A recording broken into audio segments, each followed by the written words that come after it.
বিৰোধী এইটো ঐক্য হোৱা বুলি মই ক'ব নিবিচাৰোঁ। অখিল গগৈৰ বাহিৰে কাৰো তাত বিধায়ক নাই।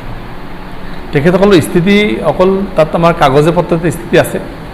আৰু বিৰোধী হিচাপত আজি যদি কাউণ্ট কৰে তেতিয়া UDF আৰু কংগ্ৰেছে বিৰোধী দল ক'ব লাগিব।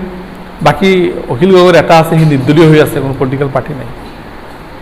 এইটো বিৰোধী জোৰো হোৱা নাই।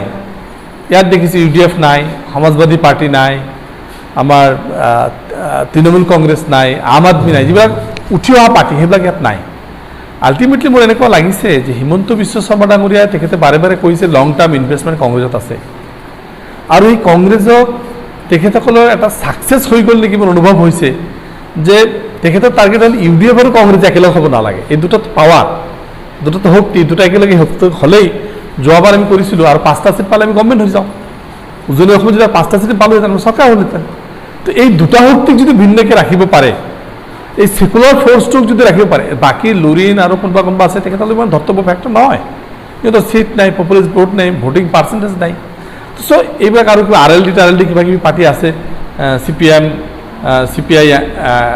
CPI কিবা আছিল এটা আৰু ML, সেইবিলাকৰ কোনো ভিত্তি আছেনে নাই? অজিত ভূঞাৰ কোনোবা দল, কোনোবা ডিষ্ট্ৰিক্ট কমিটি আছেনে নাই আপোনালোকে জানে নাই? তো সেনেকুৱা পাৰ্টি 20টা একেলগে হ'লে বা কি কথা হ'ল? এতিয়া আমাৰ হিমন্ত বিশ্ব শৰ্মা ডাঙৰীয়াই মূল বিৰোধী শক্তিক দুভাগ কৰাত ছাকচেছ হ'ল। মূল বিৰোধী শক্তিক UDF আৰু কংগ্ৰেছক বিভাগ কৰাত ছাকচেছ হ'ল। ইয়াৰ কাৰণে কংগ্ৰেছৰ কিছুমান নেতাই তাত বিক্ৰী হৈ আছে। ইয়াৰ আগতে তেখেতসকলে কৈছে, ইয়াৰ আগতেও কৈছে যে গাদ্দাৰ কোন, কুলংগাৰ কোন, লিষ্ট আছে, ওলাই দিম, সেইবিলাক ক'ত গ'ল এতিয়া? আজি ৰাষ্ট্ৰপতি ইলেকশ্যন যিবিলাক ভোট দিলে, ইমান ভোটটো আমাৰ তাত নাই, আমিতো দিয়া নাই। তেখেতসকলে ইমান ভোট আছে, সেইবিলাক ক'ত গ'ল? চাওক, এই কথাটো এটা প্ৰিজাম্পশ্যন। আমি ইয়াৰ আগত 3টা জিকিছিলোঁ। আমি আশাবাদী এইবাৰ আমি এই 3টাত যথেষ্টখিনি সংগঠন কৰি আহিছোঁ। মই যোৱাকালি ধুবুৰীত মিটিং কৰিছোঁ। তো আমি বিচাৰি আছোঁ যে আমাৰ 3টা ছিট আমি একজেক্টলি দখল কৰিম। আৰু 5টামান ছিট আমি য'ত ছেকেণ্ড আৰু 3টা ছিট আমি ছেকেণ্ড পজিশ্যন আছিলোঁ। নগাঁও, কলিয়াবৰ, শিলচৰ, মংগলদৈ আমি থাৰ্ড পজিশ্যন থাকিলে খুব ভাল ছেকেণ্ড পজিশ্যনৰ নিচিনা ছেকেণ্ড পজিশ্যন আছিল। তো চ' এই ছিটবিলাকতো আমি ট্ৰাই কৰিম। এতিয়ালৈকে আমি কংক্ৰিট হোৱা নাই কোনখিনিক আমি কৰিম, এইটো দলে সিদ্ধান্ত ল'ব। কংগ্ৰেছৰ ভিতৰত BJP আছে, এই কথাটো CMয়ে বাৰে বাৰে তেখেতৰ লং টাৰ্ম ইনভেষ্টমেণ্ট বুলি কৈ আছে। APCCৰ প্ৰেচিডেণ্ট ভূপেন বৰা ডাঙৰীয়াই তেখেতৰ মাজত 6জন-7জনৰ লিষ্ট প্ৰিপেয়াৰ কৰিছে, বা 20জন-22জনৰ লিষ্ট প্ৰিপেয়াৰ আছে তেখেতসকলৰ লগত। বোকাচতীয়া খেল চলি আছে।